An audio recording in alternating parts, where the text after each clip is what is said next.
जर आपण डिपार्टमेंट PSIचा अभ्यास करत असाल तर आपण या भागामध्ये महाराष्ट्र मुंबई जुगार प्रतिबंध अधिनियम 1887 या कायद्यांचा अभ्यास करणार आहोत. कलम 3 व्याख्या. जुगार खेळणे यात घोड्यांची शर्यत किंवा कुत्र्यांची शर्यत, विनापरवाना पैज किंवा सट्टा लावणे इत्यादींचा समावेश होतो. लॉटरी म्हणजे जुगार होत नाही. जुगाराची साधने. जुगार म्हणून वापरलेली वही किंवा अभिलेख किंवा दस्तऐवज किंवा बक्षिसे किंवा विनिंग किंवा उत्पन्न. जुगाराचा सार्वजनिक अड्डा. असे कोणतेही ठिकाण ज्या ठिकाणी कोणत्याही प्रकारचा जुगार खेळला जातो. जागा. या व्याख्येत तंबू किंवा क्षेत्र किंवा वाहन किंवा जलयान इत्यादींचा समावेश होतो. कलम 4 जुगार खेळण्याचे सार्वजनिक अड्डे ठेवणे किंवा चालवणे.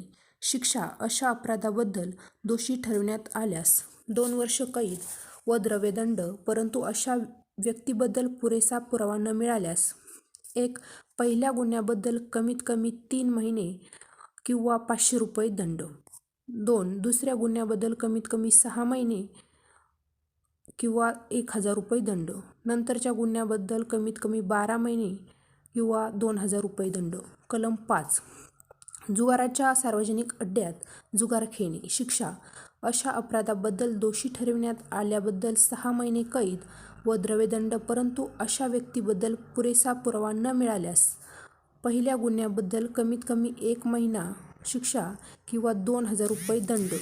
दुसऱ्या गुन्ह्याबद्दल कमीत कमी 3 महिने शिक्षा किंवा 200 रुपये दंड.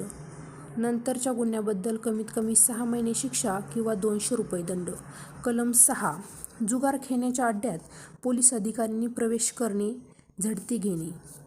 CP, DM, SDM, तालुका दंडाधिकारी, SP, ॲडिशनल SP, DYSP हे PSI यापेक्षा कमी दर्जाच्या नसलेल्या अशा कोणत्याही पोलीस अधिकाऱ्याला अशा ठिकाणी प्रवेश करण्याचे किंवा झडती घेण्याचे आदेश देतील. रात्री किंवा दिवसा झडती घेताना योग्य त्या बळाचा वापर पोलीस अधिकारी करू शकेल. कलम 6A खोटे नावे पत्ते देण्याबद्दल शिक्षा. शिक्षा 1000 रुपये द्रव्यदंड होईल व असा दंड न भरल्यास 4 महिन्यापर्यंत कैदेची शिक्षा. कलम 7 जुगार खेळण्यास सार्वजनिक अड्डा ठेवण्याचा किंवा त्यात जुगार खेळण्याचा अनुमानिक पुरावा.